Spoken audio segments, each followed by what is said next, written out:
It started with a sneeze. That's how I found the receipt. I wasn't snooping. I just needed a tissue from Lauren Reed coat before we left for her cousin's baby shower. But what I pulled out wasn't Kleenex.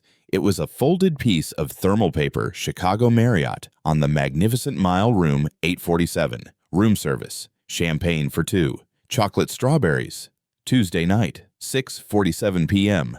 The same night she texted working late, "Don't wait up." I stood in the hallway holding the evidence like it might disappear if I blinked. Upstairs, the hairdryer was running. Downstairs, my marriage died. 14 years, 2 dogs buried in the yard, a lifetime built side by side, and now this. But I didn't confront her. I didn't scream. I poured myself another coffee. Because men like me don't fall apart. We dismantle piece by piece. And when I was done smiling through the baby shower, I opened a notebook and wrote one word at the top: plan. CTA, he didn't scream. He didn't confront. He smiled through the pain, poured another coffee, and started a plan that would destroy everything she built behind his back. This isn't just another cheating story. It's about what happens when a man who spent his life reading contracts finally reads the woman he married. When the mask cracks, the truth doesn't just hurt, it burns everything. If you think the receipt was bad, wait until you see what he did with it. Subscribe and keep watching, because the quietest revenge always hits the hardest. I stood there in the foyer with that flimsy slip of paper burning in my palm. My heart should have been racing, but it wasn't. It was too steady, too quiet, like the room after a gun goes off and your ears are ringing. For a moment, I imagined storming upstairs, waving the receipt, like a weapon demanding answers she'd twist into excuses. That's what most men would do. Not me. I'm not the type to throw plates across the kitchen or scream in parking lots. Rage is sloppy. Rage leaves fingerprints. I've built my career on patience, on knowing when silence cuts deeper than shouting. So I folded the receipt back into her coat pocket, slow and careful, like it was evidence that belonged exactly where I found it. Then I poured another cup of coffee, let the steam rise into my face, and forced a smile. If she noticed anything that night, it wasn't me, it was how calm I looked while everything had already ended inside. My name's Jack Mercer, 44 years old, born and raised in Chicago. If you ask around, they'll tell you I'm a strategist, commercial real estate, high-stakes deals boardrooms where a single misplaced comma can sink a $100 million project. I've spent 2 decades learning how to read people faster than they can blink. I'm not the loudest guy in the room. I don't bluff, and I don't beg. I walk in, study the angle of a handshake, the shift in someone's eyes, the hesitation before they sign. Patterns. That's what I see. That's how I win. People think strategy is about numbers, spreadsheets, contracts. It's not. It's about knowing when to stay quiet and when to press the button. It's about patience, leverage, control. That's why when I found that hotel receipt, I didn't explode. I treated it the way I treat every deal, methodical, precise. Because I knew if this was betrayal, then it was going to be the biggest negotiation of my life. Her name is Lauren Reed, my wife for 14 years. We met in college back when cheap beer and late-night debates felt like the whole world. She was sharp ambitious, the kind of woman who could argue both sides of a case just to prove you wrong. It's what made her a hell of a lawyer. Together, we built a life, a brick house north of Chicago, ski trips out west, 2 golden retrievers buried under the oak tree in our backyard. We survived the 2008 crash. We survived her mother's cancer, my father's stroke, nights in hospitals, days in courtrooms. We kept going. Lauren wasn't just my partner. She was the person I believed would always be in my corner, no matter how bad the storm. That's the thing about trust. You don't question it when it's strong. You lean on it. You let it carry you. Until one day, a piece of thermal paper tells you it was never as solid as you thought. It didn't unravel all at once. It never does. It starts with small things so subtle you almost convince yourself you imagine them.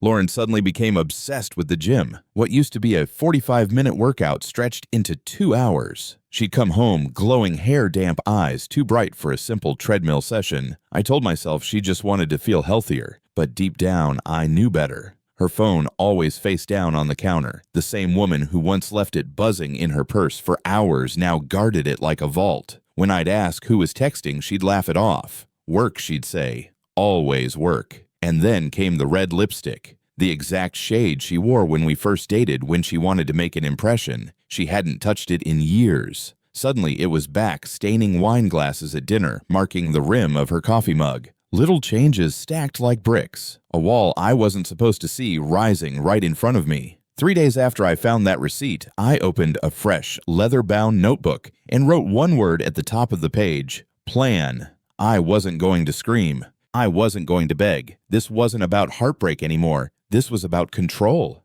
Step 1. Confirm. No assumptions, no paranoia. I needed proof that couldn't be explained away with a smile or a clever excuse. Step 2. Document. Dates, receipts, miles on her Lexus. Every glass of wine poured into someone else's hand. Not just suspicion evidence. Evidence that would stand in a courtroom, not just in my head. Step 3. Restore. My dignity. My time. My financial future. You don't swing wildly with a wrecking ball. You place your charges precisely, and then you press the button. I closed the notebook, slid it into my desk drawer, and poured myself a black coffee. From that moment on, I wasn't a husband on the brink. I was an architect dismantling a building one careful step at a time. Once the plan was in place, I started watching. Not casually, methodically. Patterns don't lie, people do. The perfume came first. Lauren had always worn something subtle, barely there, just enough to notice when I kissed her neck. Suddenly, it was different, louder, sharper, the kind of scent you wear when you want to be remembered. She said it was a gift from a colleague. I nodded, but I wrote it down. Her work hours stretched too. Meetings that once ended by 6 now bled past 9. She'd stroll in late heels, clicking across the hardwood, voice rehearsed. Don't wait up. The Henderson deal is brutal this quarter. I logged every one of those nights. And then the driveway. For 14 years, she'd parked right next to me. Lately, she pulled all the way to the far end, like she didn't want me glancing into her back seat. To her, it was nothing. To me, it was a crack in the concrete. And cracks spread. One evening while Lauren showered, I stepped into our walk-in closet. It wasn't snooping, it was studying the evidence. Her side had changed. The cotton blouses, the practical cardigans she once wore when we were saving for a down payment, gone. In their place, sleek designer dresses fitted in ways I hadn't seen in years. Labels she used to roll her eyes at, Prada Alexander McQueen, now lined the hangers like trophies. I ran my fingers across the fabrics. Silk, tight seams, bold colors. These weren't clothes you buy for long nights at the office. These were statements, silent declarations stitched into every hem. I want to be noticed. The timing wasn't lost on me either. Around the same weeks her mentor Ryan Pierce made junior partner, the closet transformed. I wrote that down too. Clothes don't cheat. They reveal. I closed the closet door quietly, listening to the water run upstairs. To her, it was just laundry. To me, it was another brick in the case I was building. I'd met him once, Ryan Pierce, junior partner at Lauren's firm.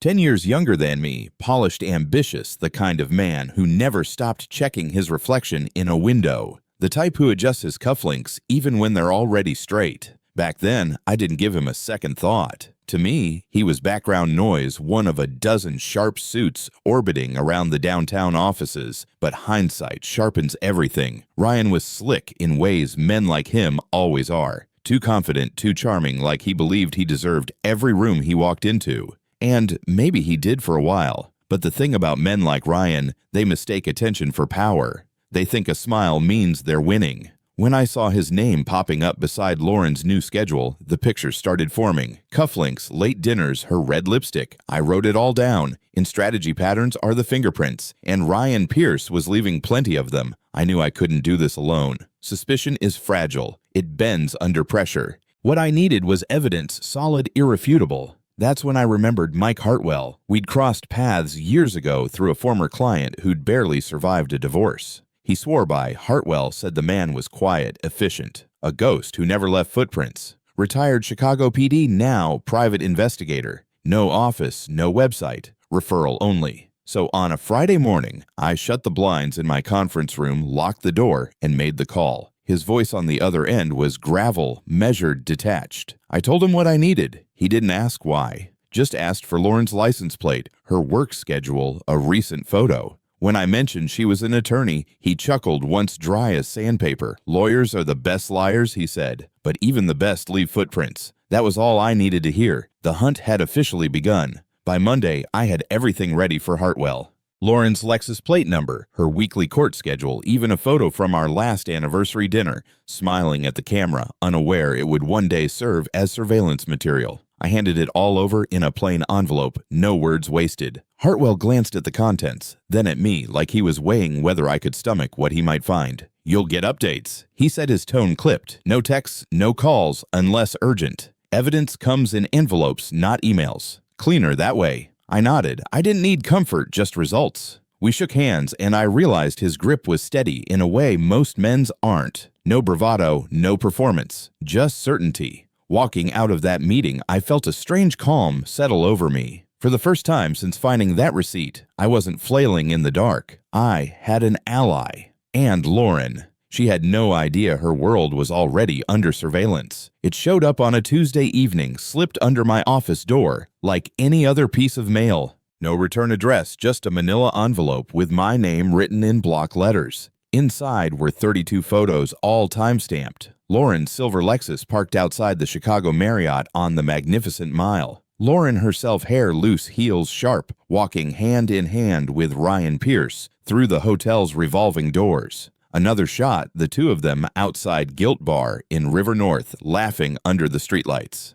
And the one that froze me, an elevator door opening Ryan's tie, loosened Lauren's hair messy, both of them stepping out like they owned the night. I spread the pictures across my desk, one by one, like a map of betrayal. My chest didn't ache, my hands didn't shake, just cold fire in my ribs, slow and steady. For the first time, it wasn't suspicion anymore. It was proof. And proof is something I know exactly how to use. Most men talk about rage when they catch their wives cheating, shouting broken glass fists through drywall. That wasn't me. When I stared at those photos, it wasn't heat that hit me. It was cold. A steady chill that spread through my chest like someone had opened a freezer inside my ribs. No pounding heartbeat, no trembling hands, just an icy clarity. I realized in that moment that anger was useless. Rage clouds judgment. But cold sharpens you. It makes every detail brighter, every flaw in the pattern easier to see. I leaned back in my chair, fluorescent light buzzing above me, and studied Lauren and Ryan like they were a case file, her hand on his chest, his smile bent toward hers.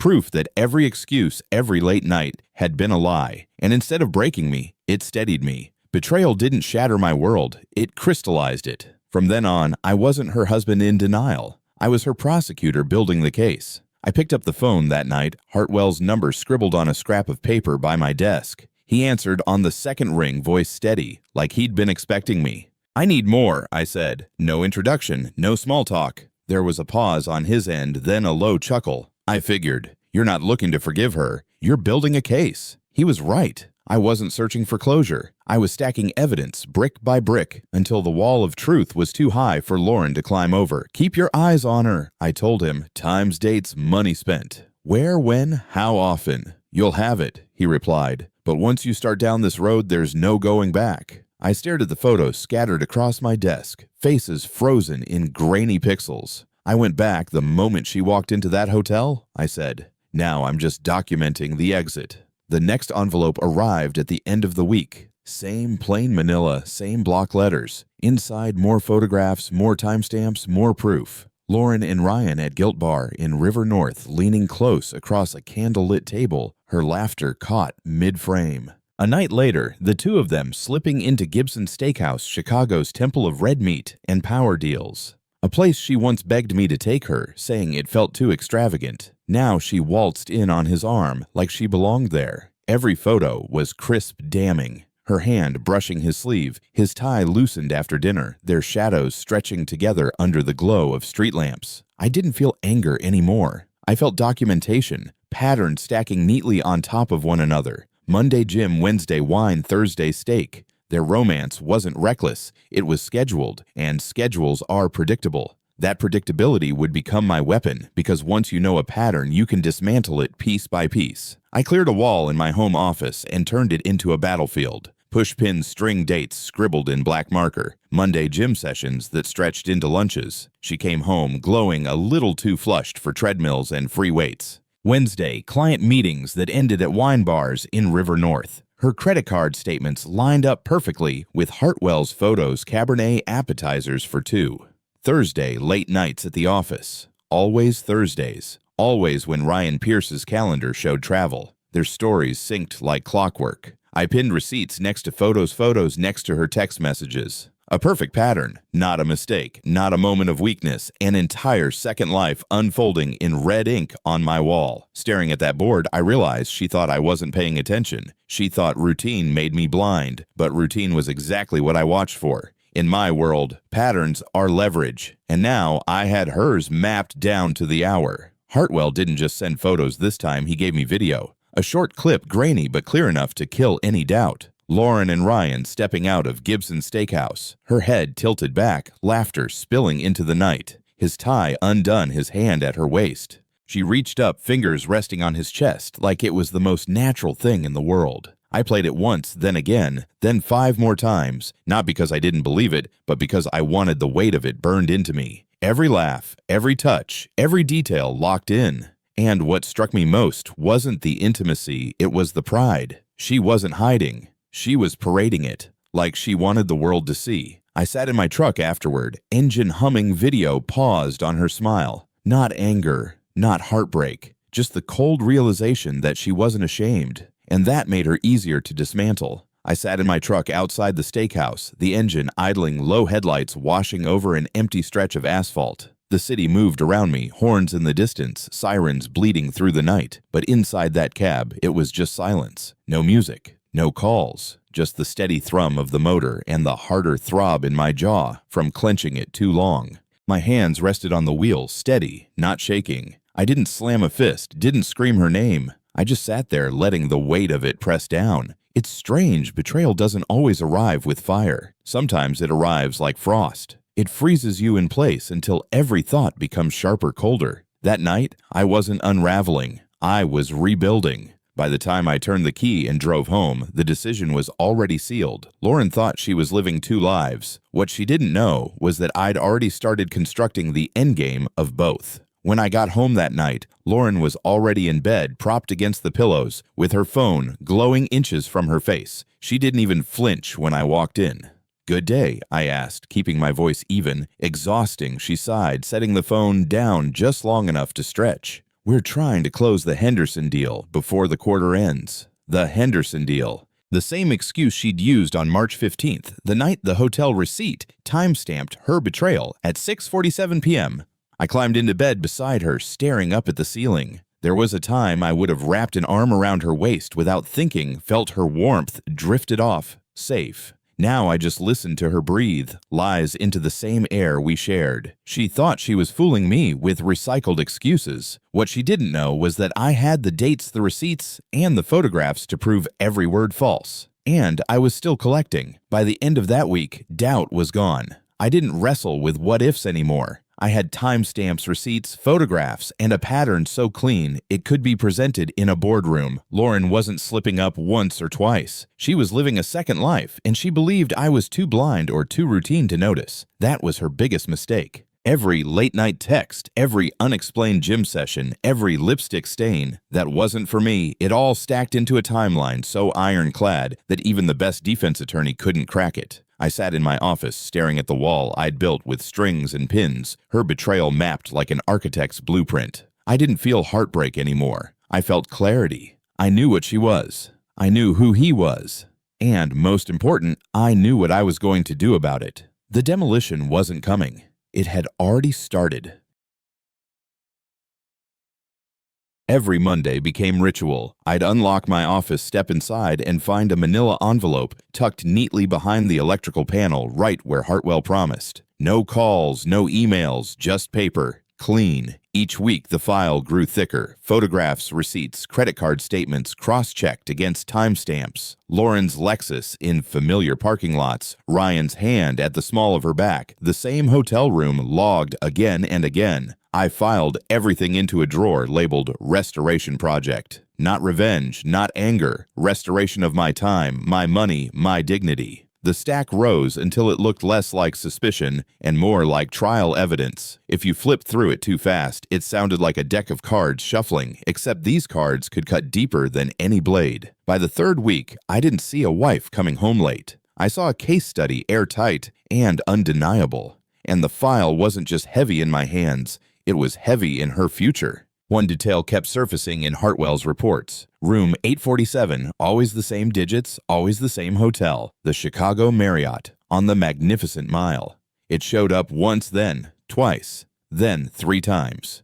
The receipts changed champagne strawberries room service dinners, but the number never did. 847 became less of a room and more of a code, a signature to their betrayal. Every time I read it, I pictured the keycard sliding the door, clicking open, the same walls, the same bed, the same lies recycled week after week. They weren't reckless lovers caught in a moment. They were routine, comfortable, predictable. That was their arrogance. They thought keeping it familiar made it safe. But for me, room 847 wasn't a hiding place, it was evidence. A fixed point I could circle in red ink, a nail hammered straight into the coffin of her defense. And the more it repeated, the stronger my certainty grew. Patterns convict themselves. I could have confronted her. I could have held up the photos, shoved the receipts in her face, demanded she explain away the obvious. But confrontation is noise, and noise gives people room to lie. So I stayed silent. I watched instead. Every smile she forced at the dinner table, every late-night work meeting, every perfume-drenched hug before heading out the door, I logged it all without a word.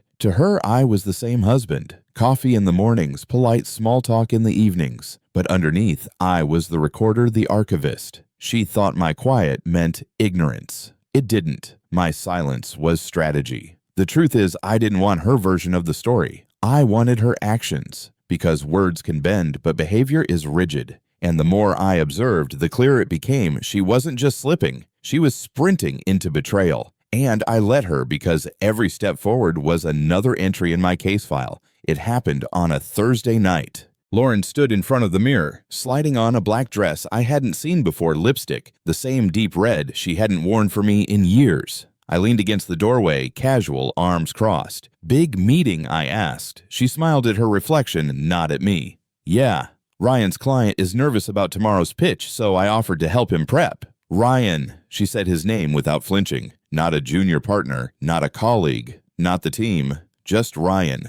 I kept my face still neutral, like I hadn't noticed. "Ryan Pierce," I asked, pretending to search my memory. She blinked, once adjusted her necklace. "He's cross-departmental now. Everyone's wearing 100 hats these days." I nodded like I cared, but inside, I was smiling cold. After weeks of silence, she'd finally slipped. A name spoken out loud is a threat in court. And she'd just handed me the first one. The garage door rumbled shut behind her Lexus, and the house fell quiet. I walked straight to my office, opened the bottom drawer, and pulled out the notebook labeled Restoration Project. On a fresh page, I wrote it down in block letters. Slip number 1, black dress, red lipstick. Departure, 7:45 p.m. Stated reason, helping Ryan prep for client pitch. I underlined Ryan's name twice. Seeing it in ink felt different than just hearing it. Concrete, tangible. Patricia Kane had told me once in passing, emotion is messy, but facts get settlements. I wasn't in court yet, but I was preparing as if the judge sat across from me every night. I closed the notebook, slid it back into the drawer, and leaned against the desk.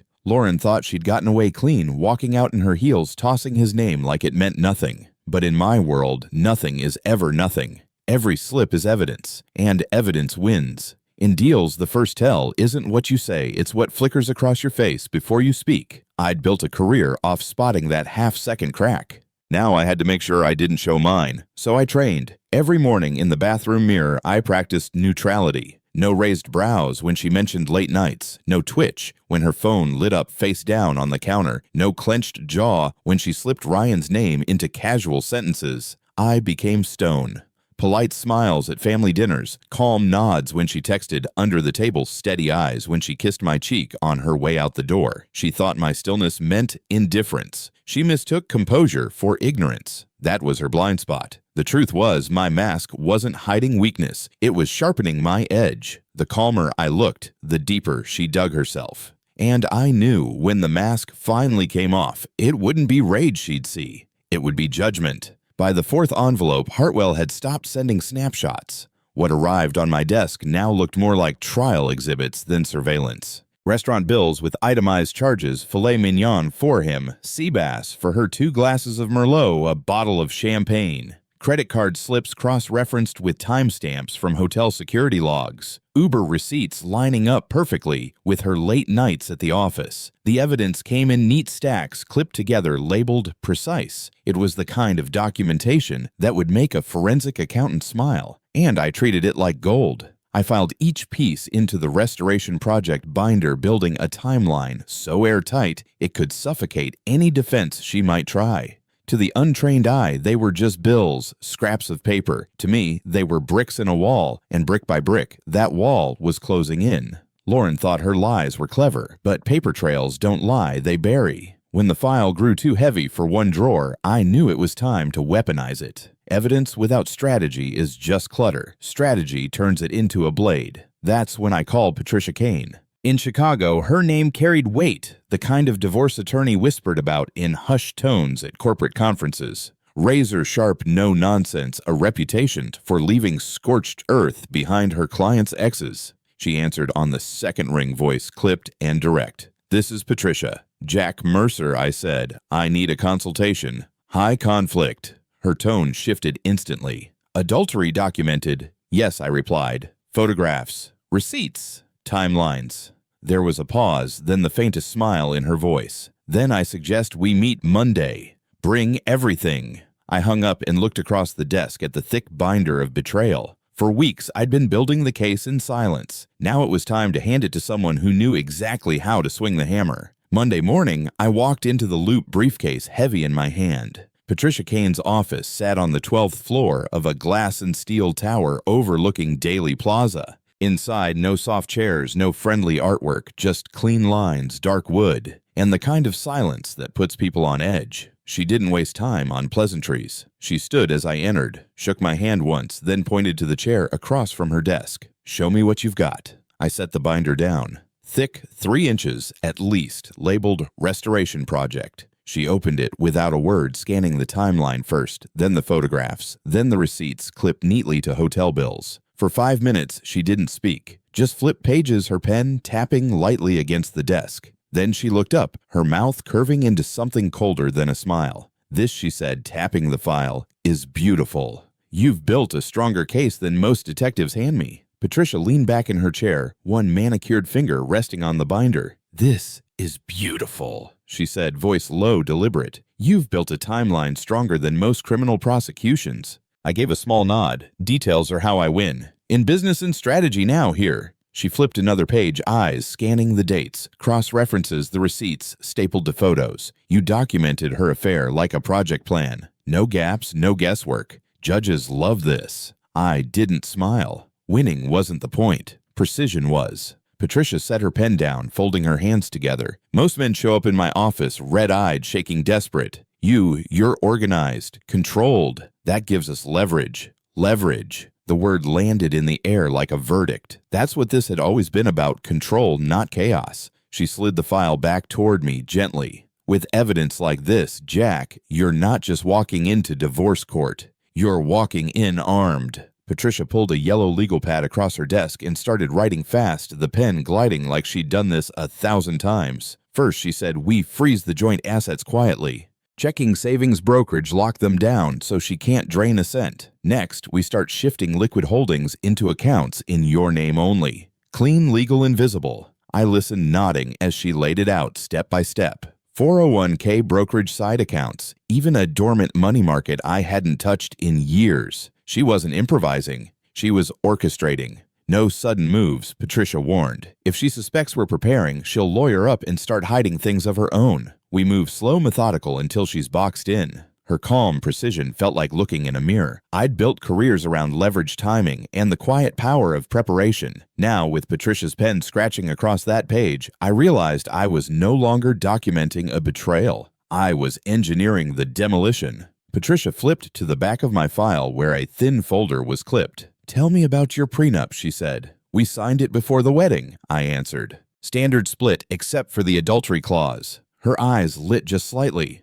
"Adultery enforceable," I nodded. "Explicit. If either of us strayed, the guilty party forfeited alimony and took a reduced share of assets. At the time, it felt theoretical. Now it feels like iron." Patricia tapped her pen against the folder. Judges don't always love prenups, but when you have hard evidence to back the clause they hold. And you, she glanced at the photos, the receipts, the timelines, you've got enough to choke a horse. For the first time since finding that receipt, I felt a flicker of satisfaction. Not joy, not revenge, just the steady knowledge that every careless move she made wasn't just betrayal.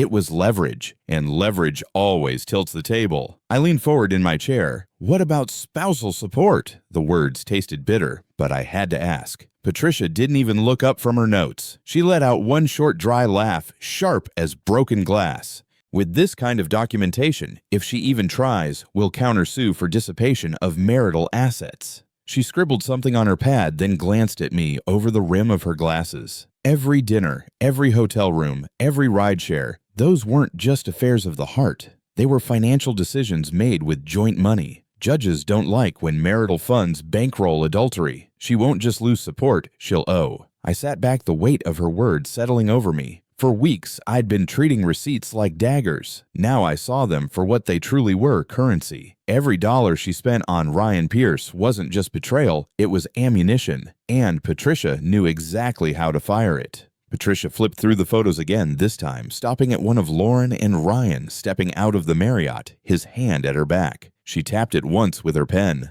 Dalton and Reeves prides itself on ethics, high-profile firm conservative partners' reputation above all else. If this comes out in depositions, she shook her head. She won't just lose the case, she'll lose her career. I thought about it. 14 years she'd built her identity around being the sharp litigator, the woman who could dissect witnesses with a smile. One scandal like this tied to a junior partner under her mentorship, and that image crumbles overnight. Patricia leaned forward. You won't have to say a word in court. Her firm will do the work for you once the whispers start. Adultery inside the office isn't just messy, it's poison.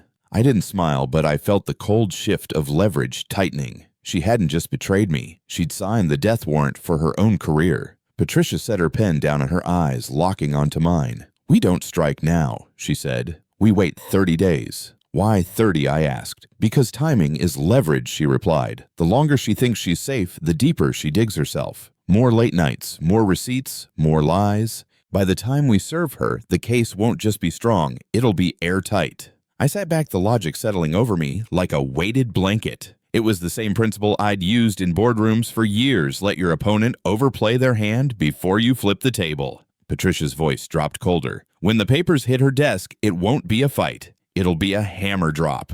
Too late to hide assets. Too late to spin the story. Too late to run. I nodded once.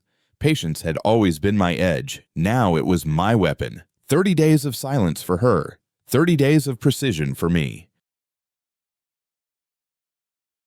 We sat across from each other at a quiet bistro, the kind of place we'd once chosen for anniversaries. Candlelight flickered between us, catching the curve of her wine glass as she laughed about some office anecdote. Halfway through the meal, she reached across the table, fingers brushing mine like nothing had changed. I feel like I've been neglecting you, she said softly. Work's been insane. I don't want us to drift. I met her eyes, steady, unblinking. Yeah, I said, voice calm as stone.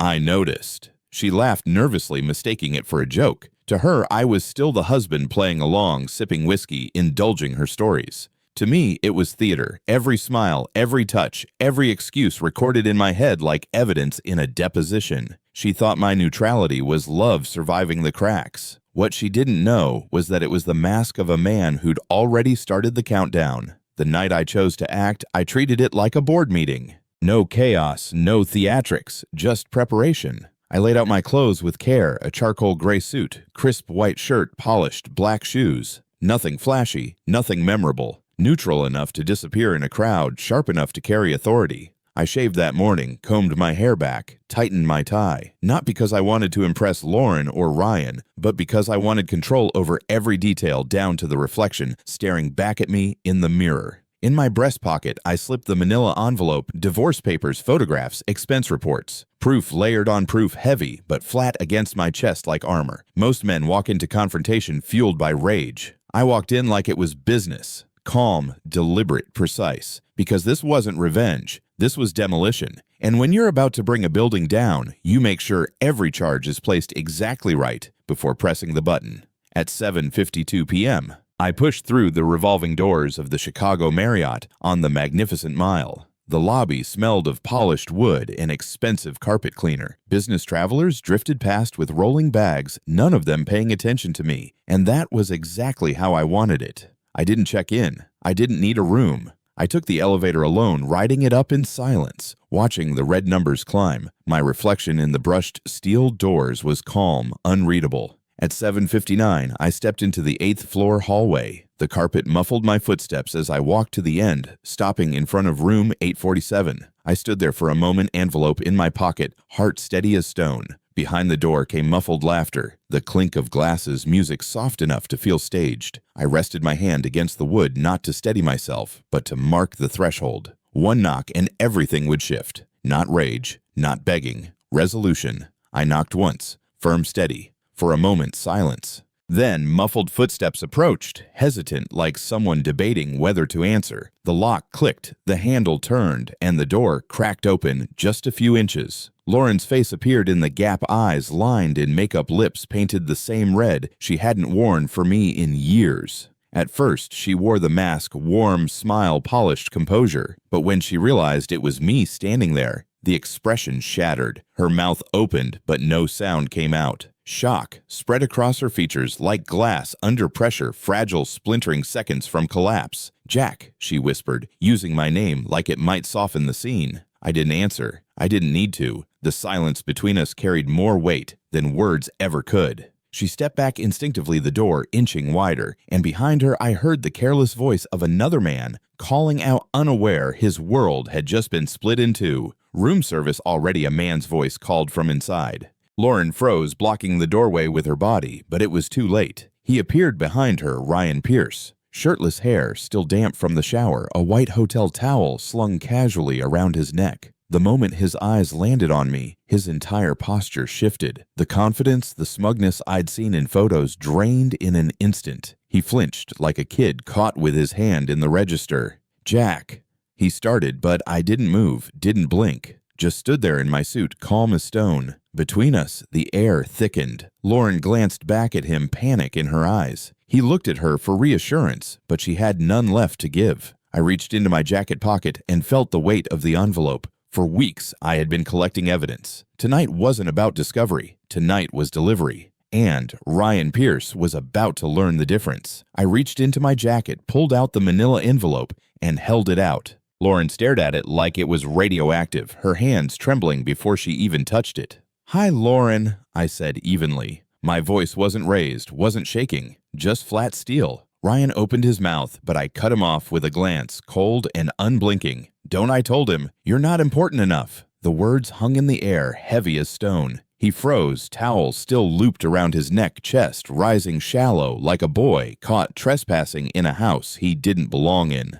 Lauren finally took the envelope, clutching it to her chest without opening it. She already knew what was inside. Photographs, receipts, divorce papers, and one letter written in my own hand. For months, she'd been living a second life in silence. Now the silence was mine, and in that silence, I'd just served her the end. Ryan tried again, a faint protest forming on his lips. I didn't let it breathe. "Threats are emotional," I said, voice steady, eyes locked on his. This is resolution." The room went silent. No music, no laughter, no clinking glasses. Just the three of us standing in the thick air of exposure. Lauren clutched the envelope tighter, her knuckles pale. She looked between us like a cornered defendant searching for a loophole that didn't exist. Ryan shifted towels slipping from his shoulder. He wanted to speak, to argue, to salvage some shred of control. But one look at me, calm, unshaken, and he swallowed the words. I wasn't there to fight. I wasn't there to beg. The file in her hands was the verdict, and I was just the messenger. Resolution isn't loud.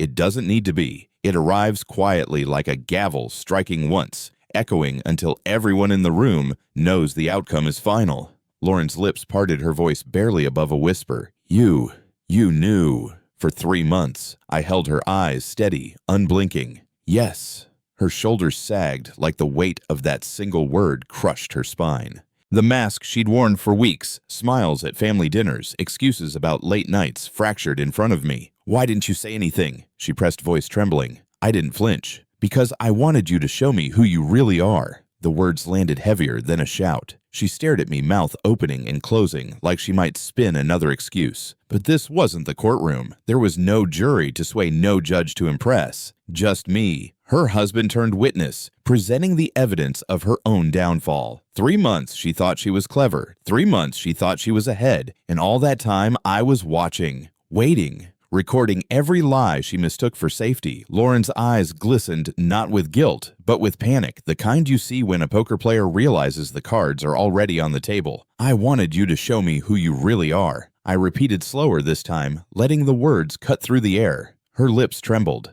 We were going to tell you. No, I said, my tone flat surgical. You were going to keep lying until it collapsed. I just saved you the trouble. Ryan shifted behind her, tugging at the towel around his neck like it might shield him. He looked ready to step forward to defend her, maybe even himself. But one glance from me stopped him cold. Lauren's fingers tightened around the envelope, crumpling the edge. She wanted to argue, to reach for the charm that won juries the warmth that softened witnesses. But I wasn't a jury. I wasn't a witness. I was the verdict. And I had already been delivered. I turned without another word. No shouting, no slammed doors, no last look, just movement. The hallway stretched out in front of me, carpet soft underfoot, but each step still echoed in my head like a gavel striking wood. Final, irrevocable. Behind me I could still hear Lauren's uneven breathing, Ryan's silence hanging heavy in the air. They didn't follow. They didn't dare. I pressed the elevator button and weighted hands at my sides, heartbeat steady. When the doors slid open, I caught my reflection in the polished steel, calm, collected, unbroken, exactly how I wanted to leave this moment etched in memory. Crossing the lobby, I passed the concierge, a couple checking in, a family wrangling kids. To them, I was just another man in a gray suit. To me, I was something else, entirely free. By the time I stepped into the cool night air, the demolition was already underway, and the only sound I carried with me was the echo of my own footsteps, judgment delivered. At 3:07 a.m., the front door creaked open like she thought easing the hinges would soften the truth. I was waiting in the guest room light on glass of water, sweating on the nightstand. The papers, the duplicates of what I'd handed her in room 847, lay spread across the bed beside me. Lauren stepped inside, heels in her hand hair still curled, but falling flat. Her makeup was smudged, mascara bleeding at the corners. But what struck me most wasn't the cosmetics, it was the absence. The confidence she'd worn like armor for months was gone. She lingered in the hallway 2 minutes before finally stepping into the room. She didn't call out, didn't ask if I was awake. She just stared at the file as though looking at it long enough might make it disappear. When her eyes finally lifted to mine, she looked smaller, diminished. Not the sharp attorney, not the charming wife, just a stranger who had already lost. She perched on the edge of the bed, careful not to touch the documents spread across it. Her voice came out thin, brittle. "You don't have to do this. It was a mistake." I leaned forward, elbows on my knees, my eyes locked on hers. "No, mistakes don't have timelines. Affairs do." Her face twisted, searching for an angle, a defense, the courtroom reflexes that had always saved her. "It wasn't like that. I cut her off. You stayed in the same hotel, ordered the same champagne, wore the same dress. That's not love. That's routine." She flinched, her breath hitching. The woman who once prided herself on control now looked like someone fumbling for oxygen. I didn't raise my voice. I didn't need to. The calm precision in my tone said everything. This wasn't an argument to win. It was a record being set straight, and she was running out of lines to recite. I slid a single page toward her, across the bedspread. The language was simple, stripped of emotion, bullet points, sharp as blades. "You get the Honda," I said flatly. 15% of the assets. 30 days to vacate the house. Her eyes skimmed the paper, hands trembling so hard the page rattled. "No alimony," she whispered. "No alimony," I repeated. "The prenup holds. And the adultery clause is enforceable." She looked up at me, desperation flickering behind her smudged eyeliner. "What if I contest it?" I leaned back, steady as stone. "You can, but I've got photographs, receipts, testimony, and Patricia Kane. Every fight you pick will only cut deeper against you." Her shoulders slumped, the weight of inevitability crushing her posture. For the first time in months, she wasn't negotiating. She was cornered. The terms weren't punishment. They were resolution. And no matter how she read them, every line ended the same. She was already gone. Lauren tried to steady her voice, but it cracked. "Ryan, He'll stand with me. He cares. I almost laughed. Ryan Pierce. He's finished. Her head snapped up, searching my face for denial. I gave her none. A week after that night, Hartwell sent me the report. Ryan didn't transfer out. He was forced out. Whispers spread through Dalton and Reeves' photographs. Misconduct a married senior attorney. He didn't fight. He didn't defend himself. He packed 2 boxes and slipped out before HR could even draft a statement. Her lips trembled. He hasn't answered my calls. Of course not, I said. He wasn't building a life with you. He was borrowing one from mine. And when the walls closed in, he did what boys like him always do. He ran. Ryan Pierce didn't just lose you, Lauren. He lost his career, his reputation, his future. All it took was one towel around his neck in the wrong room at the wrong time. The tears came quietly slipping down her cheeks in uneven streaks. But I knew those tears. They weren't for me. They weren't for 14 years of marriage, or the dogs we buried in the backyard, or the hospital nights we'd survived together. She wasn't mourning us. She was mourning the fantasy, the late-night texts, the hotel champagne, the stolen glances across a courtroom. It had all been a stage play, and Ryan was her leading man. Now the curtain had dropped, and the actor had vanished. All that remained was the hollow echo of a story she thought she was living. She covered her face with her hands, shoulders shaking. To anyone else, it might have looked like grief. To me, it was just collapse the moment she realized she hadn't lost love, she'd lost control. And watching her unravel, I felt no satisfaction, no pity, just clarity. The fantasy was dead, and I wasn't about to resurrect it. The Daily Center didn't look like justice. It looked like bureaucracy, beige walls, buzzing fluorescent lights, rows of wooden benches polished down by decades of restless hands. I sat 3 seats from Lauren. She wore a soft gray sweater, minimal makeup, no jewelry damage control. She looked small, humble, almost fragile. But then Patricia Kane dropped our file onto the table, 3 inches thick. It landed with a weight that stripped her disguise bare. Inside photographs, time-stamped receipts, credit card bills, hotel logs, room 847 again and again, until the number itself felt like a verdict. Lauren's attorney, young and polished, flipped through the evidence slower with each page. The confidence bled out of her minute by minute, her questions fading to whispers. The room hummed with the low shuffle of papers and muted coughs. No drama, no speeches, just the quiet, inevitable grind of truth grinding down lies. And for the first time, Lauren didn't even try to meet my eyes. Lauren's attorney finally tried to rally. She spoke about emotional hardship, about long hours and neglect, about how Lauren's choices were the result of feeling unseen. It was a weak play, a desperate one. Patricia didn't even blink. She waited until the room went still, then slid a single document across the table, our financial timeline, neat and brutal. These charges weren't a cry for help, she said, voice calm, almost bored. They were bathrobes and strawberries billed to hotel rooms while my client was closing commercial deals. That is not neglect. That is dissipation of assets. The phrase hung in the air like a scalpel. Dissipation of assets. Cold, clinical, lethal. Lauren flinched. Her attorney whispered something, but she shook her head, lips pressed tight. She knew. They both knew. Patricia leaned back, hands folded. She didn't need to raise her voice. She was the silent killer, precise patient, and absolutely certain of the outcome. Across the table, Lauren's attorney tried to keep her composure, but her hands betrayed her. Every time she flipped a page in Patricia's binder, her fingers trembled, the paper rattling just enough to fill the silence. She cleared her throat, attempted objections that landed weak, each one smaller than the last. The evidence was too heavy. Photos, receipts, hotel logs, every page a nail. By the time she reached the last section, she wasn't arguing anymore. She was just turning paper slower and slower, as if buying time could change the outcome. I didn't move, didn't speak, just sat steady in my chair, watching the collapse unfold in real time. Lauren kept her eyes fixed on the table, hands clenched in her lap. She didn't defend herself. She couldn't. Patricia remained silent, letting the weight of the file speak louder than any argument. And in that sterile room of beige walls and fluorescent lights, I realized the fight was already over. 15 minutes later, it was done.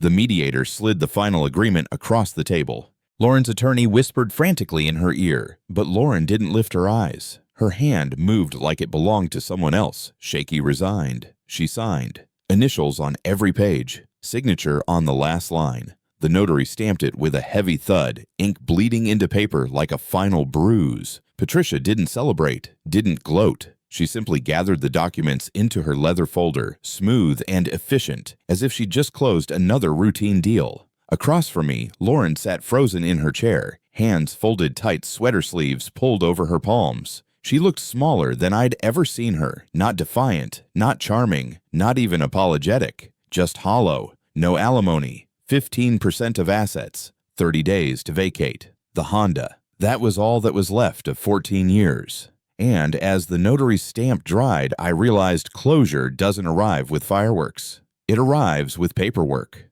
When it was over, I walked out of the Daily Center alone. The sky above Chicago was a flat sheet of gray, heavy clouds pressing low, but for the first time in months, I could breathe. No weight in my chest, no second-guessing my instincts, no constant replay of lies, just clarity. I paused on the steps, briefcase in hand, the hum of traffic echoing off the glass towers around me. People streamed past, lawyers, clerks, strangers with their own battles. But to me, the world felt quiet, stripped clean. Behind me, I caught a glimpse of Lauren slipping out the side exit, head down, hair tucked behind her ears, moving fast. Like if she walked quickly enough, the shame wouldn't cling to her. I didn't follow. I didn't need to. The papers were signed, the gavel had fallen, and the life we'd built was nothing more than a closed file. And for the first time, the air tasted like freedom. I didn't see her drive north, but Hartwell confirmed it. A moving truck idled outside her parents' place upstate by sundown. Boxes stacked on the curb, her Lexus parked crooked in the driveway. I pictured her there, head down, shoulders tight, sweater pulled close like a child retreating to the last place she could still call safe. Not the powerful attorney, not the confident woman with a polished smile, just a daughter returning home in disgrace. She hadn't looked at me when she left the courthouse. She couldn't, because deep down she knew what I knew. Her story wasn't ending in some tragic romance. It was ending in a truck headed to her father's house, carrying the remnants of a fantasy that never belonged to her in the first place. I didn't need to watch her go. Hartwell's report was enough. The marriage was over, the mask had cracked, and whatever she thought she'd built had collapsed into cardboard boxes. I moved into a 2-bedroom apartment in River North, high enough to catch the river cutting through the city like a vein of steel. The place was clean hardwood floors, white walls, untouched by memory. No lingering perfume, no echo of arguments, no ghosts of promises broken, just mine. The boxes were labeled with brutal precision, essentials, archive, trash. Nothing sentimental, nothing indulgent. Lauren's things didn't make the cut. What she hadn't collected went to a storage unit under her name keys delivered through her lawyer. I unpacked slowly, not because it hurt, but because I wanted order. Every item had to earn its place. Coffee mugs stacked 2x2 books, shelved alphabetically, files lined in drawers, like soldiers ready for inspection. The silence of the apartment wasn't hollow. It was clarity, no lies breathing through the walls, no shadows of someone else's life leaking into mine. For the first time in 14 years, the space was exactly what I needed, empty, but entirely mine. The first night in my new apartment, I stood in the center of the living room and just listened. Nothing. No echo of slammed doors, no silence stretched thin over 1,000 lies. The walls didn't hum with tension. The air didn't carry the faint sweetness of her shampoo clinging to the pillows. It was just quiet, clean, honest. I realized then that emptiness doesn't always mean hollow. Sometimes it means pure. Every sound belonged to me, the creak of the hardwood under my steps, the low hum of the fridge, the steady rhythm of my own breathing. No hidden messages, no second meanings. For the first time in over a decade, I wasn't sharing space with Betrayal. I wasn't waiting for her to come home late or spinning excuses in my head to cover for her absence. The silence wasn't loneliness, it was truth. And truth, I discovered, can be the most peaceful sound in the world. One night, I sat on the balcony with a bourbon in hand, staring at the city lights bleeding across the river. Or the file was closed, the settlement signed, the lies behind me, and I thought about what betrayal does to men. Some crumble under it, some rage and torch everything in sight.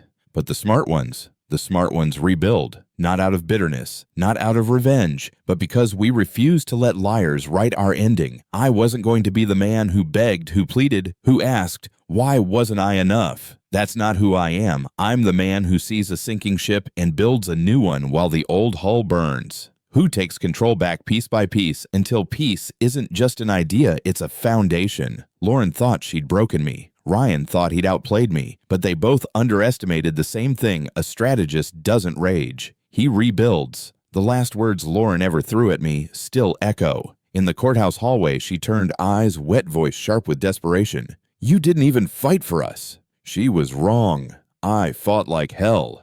Not for a marriage already dead, not for a woman who gambled our life on hotel rooms and excuses, but for my peace, for my future, for the man I refused to let betrayal define. And I won. Peace doesn't come from clinging to what's broken. It comes from walking away with your head high, your case airtight, and your soul intact. So, if you've ever wondered how stories like this end, this is it. Not with shouting, not with chaos, but with quiet resolution and the freedom to rebuild. I'm Jack Mercer, and this chapter is closed. Subscribe because the next story, it'll make this one look like a fairy tale.